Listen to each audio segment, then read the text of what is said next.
The hammer fell with a deafening crack. Marble splintered like breaking bones, pigeons burst into the sky, and gasps echoed through the square. At 2:30 p.m. on July 17th, 2025, St. Mary's Hollow, once quiet, once safe, watched its beloved Virgin Mary statue collapse into dust. What no one knew was that this single act would tear open a town, a family, and even a man's soul. But who was the man behind the hammer? And how did a father, a neighbor, a mechanic beloved by his community, transform into the figure at the center of a national storm? Before we uncover the shocking journey that led here, and the miracle that followed, take a moment to support stories like this one. Hit like, subscribe, and share this video so more people can hear that mercy is stronger than hate. Just minutes before those hammer strikes shattered the peace, St. Mary's Hollow looked like something from an old American postcard. White wooden houses lined tree-shaded streets where children's laughter echoed from the baseball diamond beyond Main Street. At the heart of it all stood the town square with its fountain, flagpole, and a marble statue known simply as Our Lady of Mercy. The statue had stood there since 1919, placed after the Spanish flu pandemic devastated the community. Survivors swore the Virgin's protection carried them through those dark days. Since then, Our Lady of Mercy had become more than stone and marble. She was woven into the very fabric of St. Mary's Hollow. Every morning, retirees paused during their walks to cross themselves. Newlyweds posed beside her gentle face for their first photographs as husband and wife. Each Thanksgiving, families gathered in the square, circling the statue as hymns echoed before sharing soup and bread under the autumn sky. To Mrs. Wilson, a 76-year-old widow, the statue was a lifeline. Every Friday, she placed white daisies at the Virgin's feet in memory of her husband, who never returned from Korea. "I believe he's in heaven," she'd tell curious children, "and Mary is my way of sending love to him." To Tom Riley, the local mechanic, the statue was a reminder to breathe when life felt overwhelming. "When business gets rough, I sit in her shadow and remember, life is bigger than overdue bills." Even to Hannah Khan, a 17-year-old Muslim girl whose family had moved to town years ago, the statue carried quiet comfort. After failing to make the varsity basketball team, she spent one long night sitting on the stone steps below Mary's outstretched hands. Later, she confessed to a friend, "I don't even share that faith, but something about her face made me feel less alone." For outsiders, Our Lady of Mercy might have been just weathered marble. But for St. Mary's Hollow, she was memory, faith, and unity carved in stone. The story of what happened in St. Mary's Hollow cannot be told without understanding Adam Khan, the man behind the hammer. For 15 years, Adam had embodied the American dream. He'd come from Morocco with his wife Illa and their children when he was 30, bringing 3 suitcases, family photographs, and unwavering determination. Within a decade, Adam had opened a small auto shop on Main Street with his business partner, Tom Riley. The two men couldn't have been more different. Tom was a lifelong Midwesterner, Adam an immigrant still mastering certain quirks of English. Yet grease, engines, and long hours under the hood made them brothers. Tom once joked, "Cars don't care where you're from, they just care if you can fix them." The Khans blended seamlessly into the town's rhythms. Hannah excelled in school and cheered for the high school basketball team. Their son David played Little League in the same fields where generations of locals had competed. Illa taught Moroccan cooking at the community centre, filling the air with saffron and cinnamon, winning over neighbours one plate at a time. On Sundays, though not Christian themselves, the Khans often joined town gatherings, potlucks, and parades. People nodded approvingly. "This family made it," they'd say. "This is what integration looks like." But on an October morning in 2024, Adam's phone rang, and with it came the crack that split his world in two. His brother's voice trembled from across the Atlantic. "Mama's gone." His mother had died quietly in Casablanca after battling cancer she'd never confessed to her children. She hadn't wanted to burden them. Adam dropped the wrench in his hand, oil splattering across the garage floor, and sank against the wall as Tom watched helplessly. "She wanted to see me one last time," Adam sobbed. "And I wasn't there." I chose the bills, the mortgage, the shop over her. Tom put a hand on his shoulder. Hey man, you did what you could. She knew you loved her, but Adam didn't believe it. At the funeral in Casablanca, his brothers stood stiff, their eyes cold. One whispered just loud enough for him to hear. The American, the one who forgot where he came from. Adam bowed his head in shame, feeling foreign in Morocco, and suddenly foreign in America too. When Adam returned to St. Mary's Hollow, nothing looked the same. The statue in the square, once a silent neighbor he never thought about, now seemed to stare at him with judgment. The laughter of townspeople he'd known for years sounded distant, like a language he no longer spoke. Bills piled up on the counter. The shop, still recovering from a slow season, limped along. Customers came and went, but Adam stopped chatting the way he once did. Illa noticed the change. My love, she whispered at dinner, talk to me. Tell me what's hurting you. But Adam pushed his food aside, muttering, You wouldn't understand. Hannah watched him retreat into silence, her once lively father now glued to his phone. David complained that Dad no longer came to his baseball games. Tom kept showing up with donuts and small talk, trying to pierce the wall growing around his friend. You're here, but you're not here, Tom said one Friday morning, staring across the grease-stained workbench. Adam only shrugged. In the empty spaces of his grief and regret, something darker was waiting to take root. By winter 2024, the Khan family's once warm home had grown cold. Not from Midwestern snow, but from the silence within its walls. Adam spent more nights in the garage than at the dinner table. When he did come home, his eyes were fixed on his phone's glow, not on his family's faces. At first, it was harmless. News clips, soccer highlights, updates from relatives overseas. But one evening, YouTube recommended a live stream from Kareem Ilahi, a self-styled preacher broadcasting from Detroit. Kareem was 35, dressed in sharp suits, speaking flawless English, his words weaving theology with grievance. My brothers, he began, staring into the camera, you've given this country your work, your taxes, your loyalty. But what have you received? Suspicion, indifference, humiliation. Adam leaned closer to the screen. The words cut deep, giving language to feelings he couldn't articulate. The sting of his brother's whispers, the invisible wall between himself and neighbors he once laughed with. Video after video, Kareem's tone hardened. They tell you your faith doesn't belong here. They ban your headscarves, your prayers. But look at their streets, crosses on courthouses, statues of their saints, their Virgin Mary standing tall in every square. Do you not see the hypocrisy? The Virgin Mary statue in St. Mary's Hollow, which Adam had walked past without thought for 15 years, suddenly loomed in his mind as an insult carved in stone. He began driving the long way home, avoiding the square altogether, but the avoidance only fueled his resentment. Illa tried desperately to reach him. One night, she set his favorite dish, chicken tagine with preserved lemons, on the table.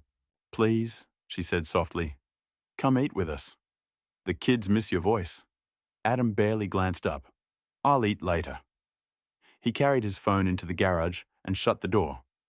Inside, under the dim light of a single bulb, Kareem's face filled the silence. In the comments section, strangers wrote, You speak the truth, brother. Finally, someone with courage. Adam read them hungrily, as if each message proved he wasn't alone in his anger. At school, Hannah noticed her father no longer asked about her tests or games. Dad, she whispered one night, you don't even look at me anymore. He muttered, You'll understand when you're older. At the shop, Tom saw the difference too. Adam stopped joining the Friday afternoon barbecues in the parking lot. Sorry, Tom. I've got things to do, he'd say, eyes downcast, wiping his hands on a rag that didn't need wiping. Tom frowned. Buddy, this isn't like you. But Adam offered no explanation. The spiral tightened. What began as sermons about dignity shifted into fiery rants. Kareem demanded, How long will you let their symbols mock you? Who among you will take a stand? Late at night, Adam lay in bed staring at the ceiling, his mind replaying Kareem's words. The statue, The parish bells, once part of the town's scenery, became spectres haunting his thoughts. He imagined smashing it, silencing it, proving he still mattered. Sometimes, when he closed his eyes, he dreamed of crowds cheering him on, clapping as he struck the first blow. When he awoke sweaty and trembling, Illa would still be asleep beside him, unaware of the storm gathering in her husband's soul. Isolation had become the soil. Kareem's voice was the seed. And anger, unspoken, unhealed, was the water. In the shadows of St. Mary's Hollow, Adam Khan was changing into someone even he no longer recognized. By early 2025, the Khan household no longer felt like a home. It was a house full of closed doors and unanswered questions. The cheerful warmth that once lingered in Illa's cooking and the children's laughter had been replaced by uneasy quiet. At dinner, Adam sat with his phone by his plate, scrolling instead of speaking. "Adam," Illa said gently one evening, "you've hardly touched your food. What's happening to you?" He stabbed at a piece of bread, avoiding her eyes. "Nothing. I'm just tired." "Tired for months?" she pressed. "You barely smile anymore. You don't laugh with the kids. I miss you." Her words met silence. The clink of his fork was the only reply. Hannah was less patient. One night, she slammed her books shut at the table. "Dad, you don't even look at us anymore. You used to tell us stories about Morocco, about fixing your first car. Now all you care about is whatever's on that screen." Adam's jaw tightened. "I've grown up, Hannah. You should too." His daughter blinked, stunned by the coldness in his tone. She left the table in tears, her footsteps pounding up the stairs. David tried to win his father back in his own way. "Dad, we've got a game Saturday. We need you in the stands." "You always wore the red cap for luck." Adam muttered, "We'll see." But Saturday came, and Adam didn't. David struck out twice and told his coach afterward, "Doesn't matter. My dad doesn't care anyway." It was a February evening when the spiral finally reached its tipping point. Outside, snow blew across Main Street in restless swirls. Inside, Adam sat rigid on the couch, earbuds in, listening to Kareem's latest broadcast. Kareem's voice had grown sharper with each passing week. No longer just words of frustration. Now they were laced with challenge. "My brothers," he declared, eyes blazing into the camera, "how long will you allow yourselves to be mocked? Their crosses tower over your courthouses. Their saints stand in your streets while you remain silent, invisible, powerless. Who among you will take a stand? Who among you has the courage to strike a blow that cannot be ignored?" In the live chat, dozens of comments flooded in. "Preach it, Kareem. We're with you. It's time to act." Adam stared at the scrolling words. One caught his eye. "A statue falls and they'll finally notice us." His pulse quickened. He could see it in his mind's eye. The Virgin Mary statue in the square, no longer standing but lying shattered. A symbol of his rage made visible. Upstairs, Illa stirred in her sleep, reaching for the empty space beside her. Pulling on her robe, she came downstairs and found Adam hunched forward, eyes locked on the screen. "Adam," she whispered, "it's after midnight. Come to bed." He tugged out the earbuds and muttered, "Go on without me." Her voice quivered. "What are you listening to every night? Please talk to me." "I said go to bed, Illa." He snapped louder than intended. She froze, then turned quietly back up the stairs, tears glistening in her eyes. That night, when the house was silent again, Adam tossed in bed, unable to sleep. Kareem's words echoed in his skull. "Who will take a stand?" He got up, paced the floor, then stood by the bedroom window. The town square lay just 2 blocks away. Under the moonlight, the Virgin Mary's figure gleamed faintly, as if glowing in quiet defiance. "She mocks me," Adam muttered to himself. "She dares me to act." Visions collided in his mind. His mother's coffin in Casablanca, his brother's accusing stares, the statue's serene face looking down at him every time he drove past. Rage surged through him like fever. He pressed his forehead against the glass. Illa slept peacefully behind him, her breath steady and soft. Adam whispered to her sleeping form, "Forgive me. Forgive me for what I have to do. July 17th, 2025. The Midwest sun hung heavy over St. Mary's Hollow, the kind of sweltering summer afternoon when even cicadas grew tired of their song. Main Street lay hushed. Shops were shuttered for lunch hour. Kids hid indoors from the heat. The town square sat in its usual midday stillness. At 2:15 p.m., Adam Khan stepped out of his house with a navy gym bag slung over his shoulder. His heart thudded louder than the cicadas. Inside, the bag lay a sledgehammer, a chisel, and a steel crowbar. Tools not for fixing, but for breaking. Neighbours greeted him without suspicion. Mrs. Jenkins, watering her petunias, waved. "Hot one today, Adam?" He nodded stiffly, his throat dry, and kept walking. By 2:25, he reached the square. The statue of Our Lady of Mercy gleamed white against the blazing sky. For more than a century, she had stood watch over weddings, funerals, parades, and vigils. Today, she stood unknowing as the target of a man consumed by anger. Adam looked around. The benches were empty. The fountain burbled lazily. The American flag flapped listlessly above. Perfect. He unzipped the bag, pulled out the hammer, and gripped it until his knuckles blanched. For a moment, his body froze. The silence pressed on him like a weight. Then Kareem's words thundered in his mind. "Who will take a stand?" Adam raised the hammer and brought it down on the statue's base. The sound cracked through the square like a gunshot.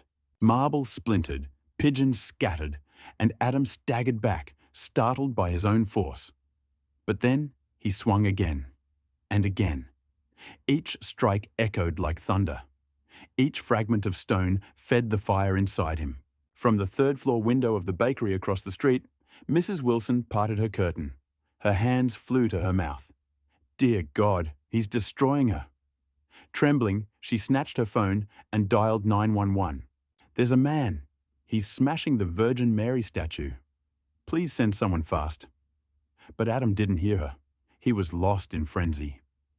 Sweat dripped into his eyes, mixing with dust and tiny shards of stone. Blood trickled from a cut on his cheek where a fragment had struck him. Still, he swung. Tom Riley, walking back from the hardware store, heard the booming crashes and hurried toward the square. He stopped short when he saw his friend, hammer raised high, bashing the statue with wild fury. "Adam!" Tom shouted. "Stop! What are you doing?" But Adam didn't even look up. By now, a small crowd had gathered. Shopkeepers, teenagers with phones raised, mothers clutching their children's hands. Gasps and sobs rippled through them as the statue's legs cracked. One more swing, and the Virgin's figure lurched forward. The statue teetered, then toppled with a sickening crash. The head of Mary rolled across the cobblestones until it stopped at Adam's feet. For the first time, his eyes dropped. He stared at the face carved in marble, now smeared with dust. The serene expression remained unchanged, even in ruin. A strange mixture of triumph and horror washed over him. "What have I done?" Sirens wailed in the distance. The crowd swelled. Phones captured every angle. Some shouted insults. Others wept openly. Children clung to their mothers' skirts. Police cars screeched into the square. Officers leaped out, weapons drawn. "Drop the tools!" Hands in the air. Adam's arms went slack. The hammer clattered to the ground. He raised his hands slowly, his wrists trembling. As an officer cuffed him, Adam scanned the crowd.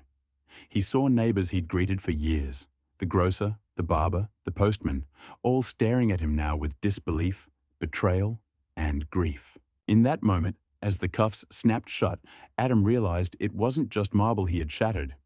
He had crushed trust, belonging, and perhaps any chance of ever being seen the same again. At 2:30 p.m., the bells of St. Mary's Parish tolled across town, but instead of marking a peaceful afternoon, they tolled over broken stone, broken hearts, and the broken soul of a man who had answered the wrong call.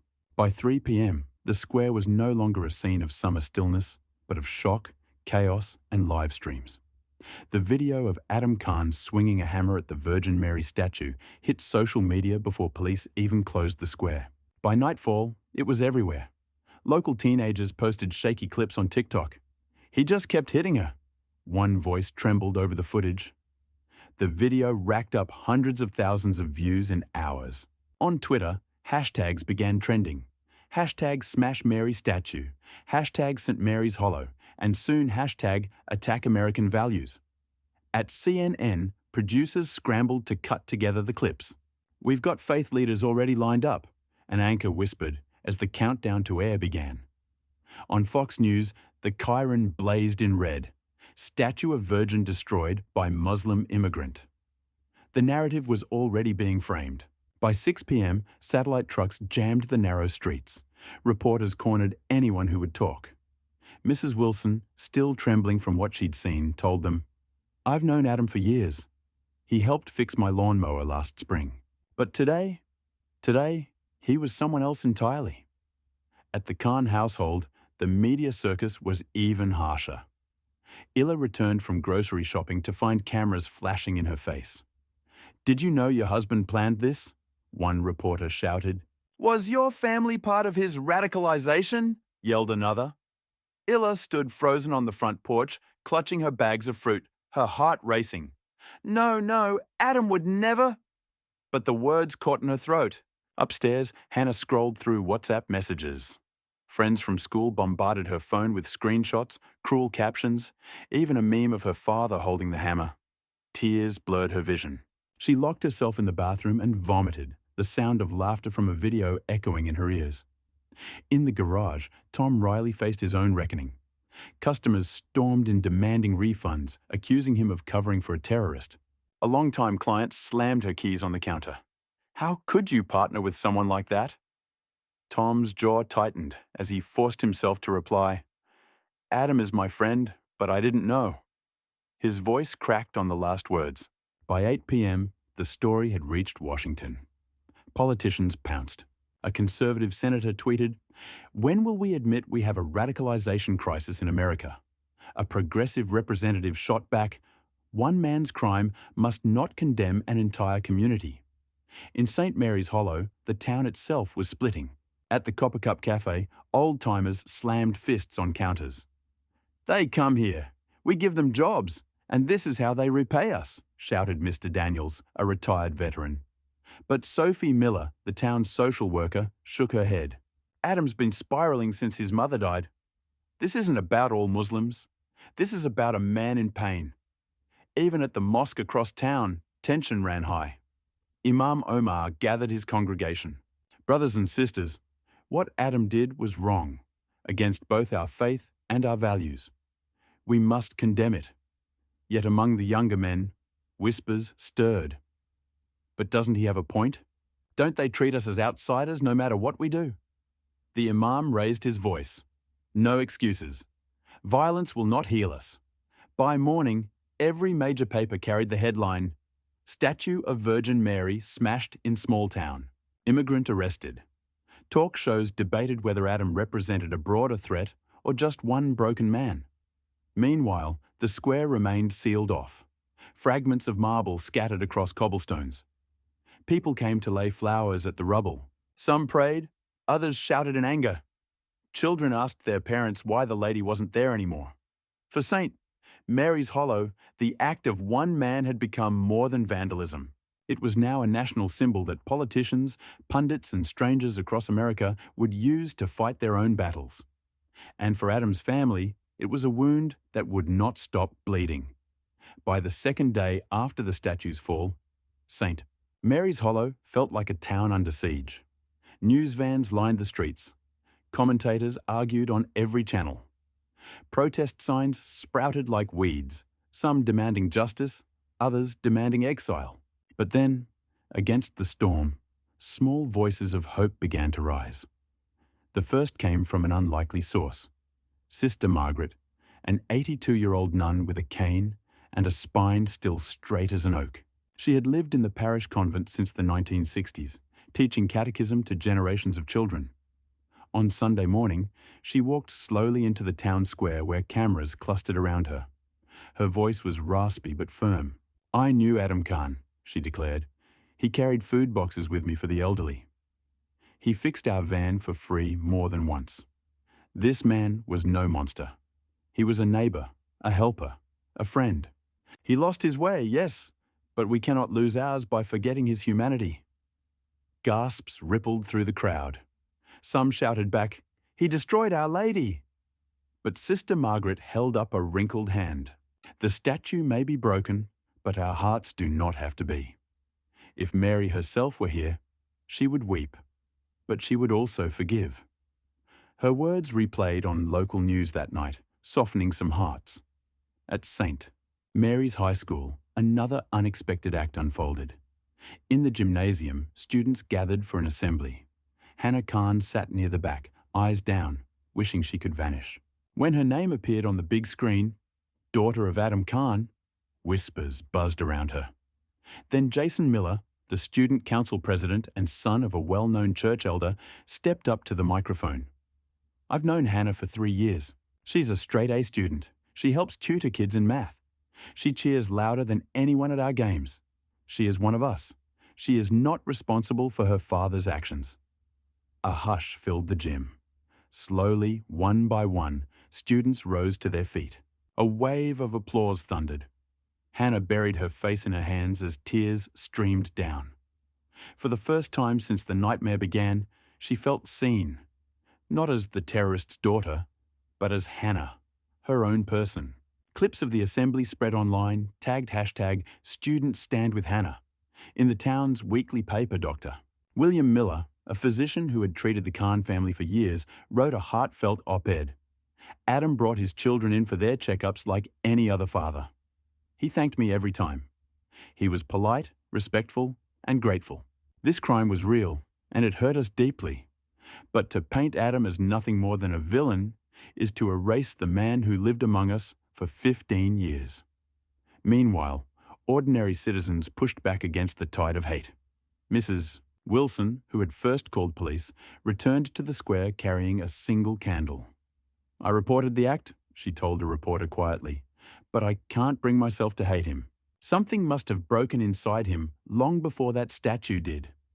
At the Copper Cup Cafe, a group of mothers organised a unity lunch. They invited Christian, Muslim, and non-religious families alike, spreading tables with casseroles, lentil soup, cornbread, and hummus. "We can't let one hammer undo 20 years of friendship," one mother said as she ladled soup into a stranger's bowl. Not everyone agreed. Some muttered that forgiveness was weakness. Others scoffed that kindness would not rebuild the statue. But for those who gathered candles, wrote op-eds, or stood in gyms, it wasn't about condoning the act. It was about refusing to let hatred be the only story told. In the swirl of media outrage and political spin, these small acts might have seemed insignificant. Yet, like flickering candles in a storm, they refused to go out. And slowly, they began to illuminate a different possibility. That even in the shadow of destruction, hope could still take root. By the 3rd week after the statue's fall, St. Mary's Hollow had become a symbol of America's fractures. Demonstrators filled the square, some waving American flags, others holding signs reading "No More Hate." Police cruisers circled constantly, wary of clashes. But amid the shouting voices, 2 men of faith quietly chose a different path. On Sunday morning, Father Martinez, pastor of St. Mary's Parish, stood at the pulpit. His homily was not the fiery condemnation many expected. Instead, he spoke softly. "Our statue has been shattered, but statues are only stone. The real question is, will we let our hearts be shattered too? Christ taught us that forgiveness is stronger than vengeance. If Mary stood among us now, she would weep, and then she would open her arms." Some parishioners shifted uncomfortably. A few families walked out, muttering that forgiveness was weakness.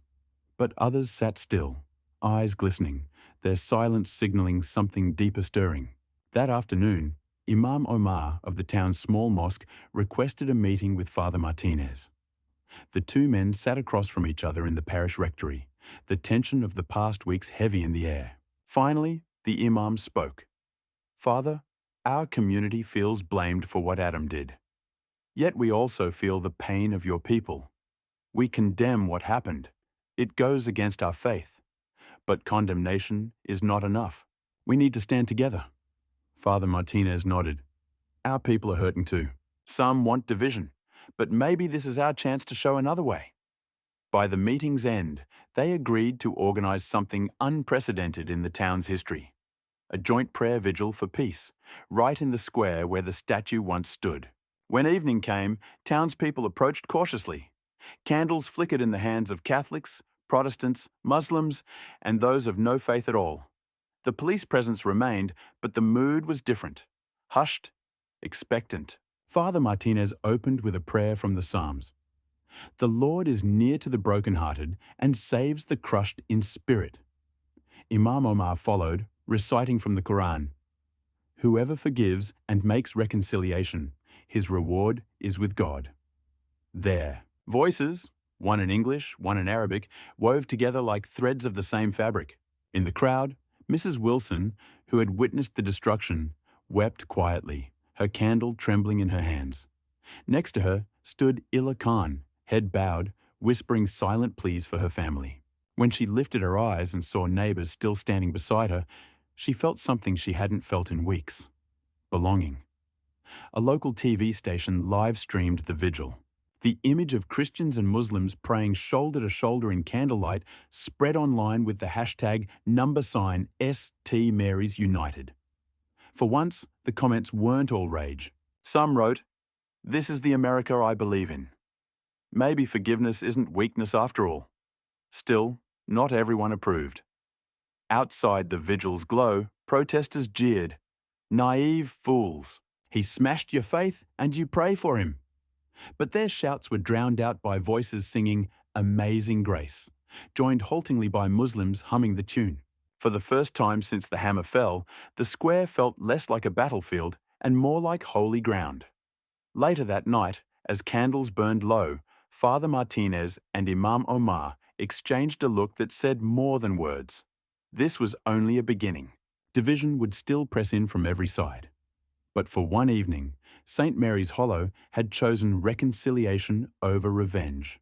And in that fragile choice lay the seed of something miraculous. The county jail in Jefferson, Missouri was a grey block of concrete and steel.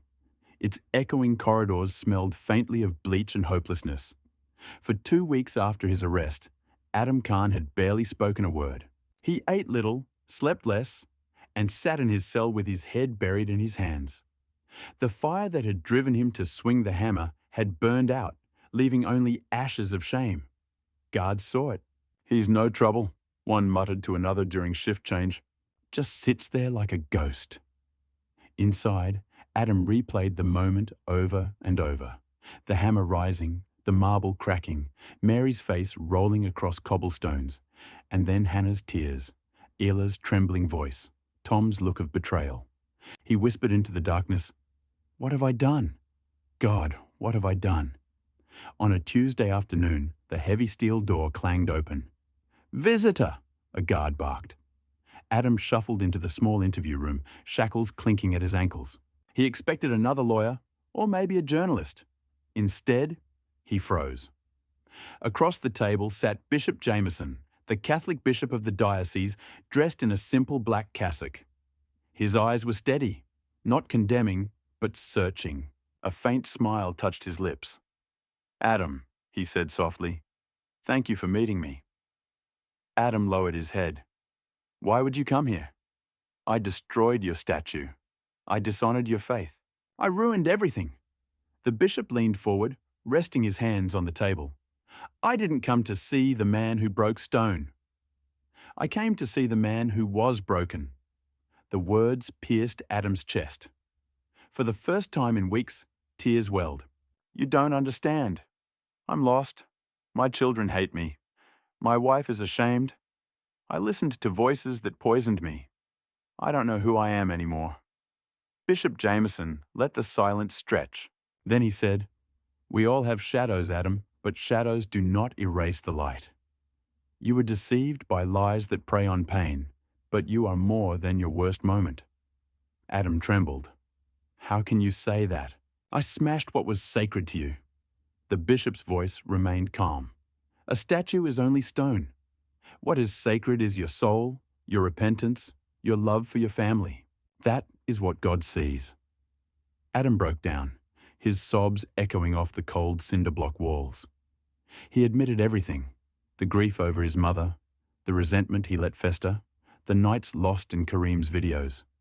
He told me I'd finally matter if I acted. But now, all I've done is destroy everything that mattered. The bishop reached across the table and rested a hand on Adam's trembling fist. You are not beyond mercy. Christ forgave those who nailed him to the cross. Do you think he cannot forgive you? The virgin whose face you shattered would not curse you. She would pray for you. Adam's sobs slowed. For the first time, a strange stillness filled his chest, like a breeze cutting through the suffocating heat of July. He whispered, "Mercy. I don't deserve it." "No one does," the bishop said gently. "That is why it is called grace." When the guard returned, Adam wiped his eyes, but the weight on his shoulders felt lighter. Before leaving, Bishop Jameson stood, raised his hand, and blessed him. "May God give you the strength to repair what can be repaired, and the courage to forgive yourself." That night, alone in his cell, Adam opened the Quran the prison chaplain had given him. His eyes fell on a verse he had long ignored. Indeed, Allah loves those who repent and purify themselves. He closed the book, pressing it to his chest. For the first time since the statue fell, he whispered not in rage, but in prayer. "God, have mercy on me. Help me find the way back." In that silent cell, a miracle had begun. Not the kind captured by cameras or carved in stone, but the quiet rebirth of a broken man's heart. News of Bishop Jameson's visit spread quickly. Some scoffed, "Why waste mercy on a man who destroyed Our Lady?" Others found themselves pausing. If the bishop could sit across from Adam Khan and offer forgiveness, perhaps the town could take one small step toward healing too. Soon, conversations shifted from what was lost to what might be rebuilt. The parish council proposed a fund to restore the statue. They expected a modest response, a few $1,000s at most. But within 6 weeks, donations poured in from across Missouri, then across the country. Checks arrived with notes scrawled in shaky handwriting. For reconciliation. For my grandchildren to see hope. Even children mailed in pocket money wrapped in envelopes. By summer's end, the fund had swelled past $150,000, triple the cost of rebuilding. The council voted to do something different. Not a replica of the old Virgin Mary, but a new piece of art that spoke to both the wound and the healing of St. Mary's Hollow. They reached out to Kareem Boyd, a renowned sculptor of Arab-American descent, known for blending classical stonework with modern symbolism. When he visited the rubble, Kareem crouched, lifting a fragment of Mary's robe. "This town doesn't just need a statue," he said. "It needs a story of reconciliation carved into stone." The design he proposed stunned the council. 2 women, one in the flowing robes of traditional European Catholic art, the other in a simple headscarf, standing side by side, arms outstretched, sheltering a small child between them. On the pedestal, an inscription in English and Arabic, "To all who choose love over hate." The decision sparked debate. Some wanted only Mary restored, but others, remembering Sister Margaret's words, saw the power in embracing something new. "It's risky," Father Martinez admitted, "but perhaps risk is what healing looks like." Meanwhile, Adam, still behind bars, heard the news from his lawyer. His head dropped into his hands. "They're building something beautiful out of the mess I made, and I can't help. I can't even stand beside them." But the bishop's words echoed, "Repair what can be repaired." So Adam began with what he could. In prison, he volunteered in the workshop, teaching young inmates how to repair engines. "Cars don't care what you've done," he told them. "If you know how to fix them, they'll run." Slowly, other prisoners gathered around him, some to learn, others just to listen. He also wrote letters to Illa, to Hannah and David, to Tom Riley. Not excuses, only apologies. "I betrayed the trust of this town. I betrayed you. I don't ask you to forget, only to let me prove I can still change." Tom read his letter in the quiet of the garage one evening. He sighed, then tucked it into his pocket instead of the trash. Maybe you're still in there, old friend, he whispered. In October, construction crews cleared the square. Blocks of pale marble arrived. Cranes lifted beams, and Kareem Boyd began chiseling. Townspeople gathered daily to watch progress. Illa came one afternoon, Hannah by her side. For the first time, neighbours didn't turn away. Some even offered her a seat, a cup of coffee. She clutched Hannah's hand and whispered, "Maybe we'll be okay." By Thanksgiving, the figures of the two women had emerged from the stone, their faces serene, their hands protective over the child. Reporters returned, cameras clicking. But this time, the story was different. From destruction to reconciliation. Inside his cell, Adam studied a newspaper photo of the nearly finished statue. Tears blurred his vision. He placed a hand over the image. "Forgive me, Lord, and let me be worthy of what they are building." The town had taken the fragments of shame and turned them into the foundation of something greater. The reconciliation statue was not only about healing marble, it was about healing hearts. And soon, the man who broke the old statue would be asked to stand before the new one. October 15th, 2025. The air in St. Mary's Hollow carried the crisp bite of autumn, the kind that made leaves crackle underfoot and church bells ring a little sharper. The town square, once scarred by rubble and division, was alive again. 2,000 people crowded behind barricades, their breath rising in white clouds, their candles flickering against the twilight. At the centre, covered by a long white veil, stood the new reconciliation statue. Two women, one robed, one veiled, their arms sheltering a child. The inscription waited, hidden, "To all who choose love over hate." The mayor spoke first, her voice echoing through the square. 3 months ago, we were broken. Today, we gather not to erase the past, but to redeem it. Then Bishop Jameson stepped forward. This statue is more than stone. It is a promise that mercy can build what hatred tries to destroy. Across the square, Imam Omar added, "Let this be our reminder. When we stand together, our children inherit peace instead of fear." In the front row, Illa held Hannah and David close. Their faces glowed in the candlelight, nervous but proud. Neighbours who had once avoided them now stood beside them. Mrs. Wilson reached over and squeezed Illa's hand. No words were needed. And then, the most unexpected moment of all. From the steps of the county building, escorted by guards but no longer in shackles, walked Adam Khan.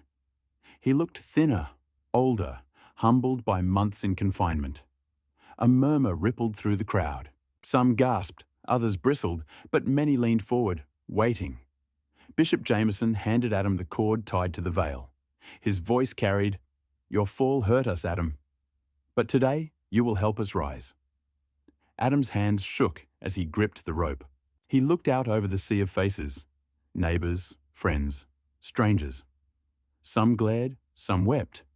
And there, near the front, Tom Riley stood with arms folded, eyes wet, their gaze locked. Tom gave the slightest nod. With a deep breath, Adam pulled. The veil slipped away, and the reconciliation statue shone under the floodlights. Gasps echoed through the square, followed by a hush so deep it seemed even the wind paused. The two women of stone stood serene, the child between them safe in their embrace. In that moment, St. Mary's Hollow saw not division, but unity carved in marble. Adam's voice cracked as he stepped to the microphone. "I have no right to ask for your forgiveness. I destroyed something sacred to you. I destroyed trust. But you built something more sacred than what I broke. You built reconciliation. You built hope. I don't deserve to stand here. Yet you allow me, and for that, I will spend the rest of my life trying to be worthy." Tears streamed down his face as he pressed his hand to the statue's base. "Forgive me, and help me walk this new road." The crowd, silent at first, erupted in applause. Some cried openly, others clasped hands across divides that only weeks ago seemed unbridgeable. A chant began, soft but growing. Together. Together. 1 year later, St. Mary's Hollow was known not for the destruction, but for the rebirth. Schools taught the story, as a lesson in mercy. Pilgrims traveled to see the statue, not as tourists, but as witnesses to what forgiveness could build. Hannah, now a college freshman studying medicine, told a reporter, "My dad's worst moment became our community's turning point. He fell so far, but in his fall, we all found something higher." And Adam himself spent his days speaking in schools and community centres, warning against voices of hate. "Don't let anger steal your soul," he told teenagers. "Don't let someone else's poison guide your hand." The hammer that once destroyed a statue had become the chisel that carved a new identity for the town. St. Mary's Hollow, once broken, now stood as a beacon of mercy. And in the quiet of the square, when candles burned low and crowds dispersed, the stone mothers still stood, arms open, the child between them safe, a permanent reminder that love can rise from the ruins. From the rubble of a shattered statue, St. Mary's Hollow discovered something far greater than stone. They discovered that forgiveness is not weakness, but the strongest act of all. A man who once raised a hammer in anger now bows his head in humility. A community once divided by fear now stands together in hope. What was meant to destroy became the very seed of reconciliation. Stories like this remind us that even in our darkest hours, grace is still possible. Mercy can reach the most broken heart, and unity can rise from ruins. We live in a world where anger is loud, but love, when chosen, can echo louder. If this story touched you, let it stay with you. Let it change the way you see your neighbour, the way you forgive, the way you hope. And if you believe that more people need to hear that forgiveness is stronger than hate, then help us spread it.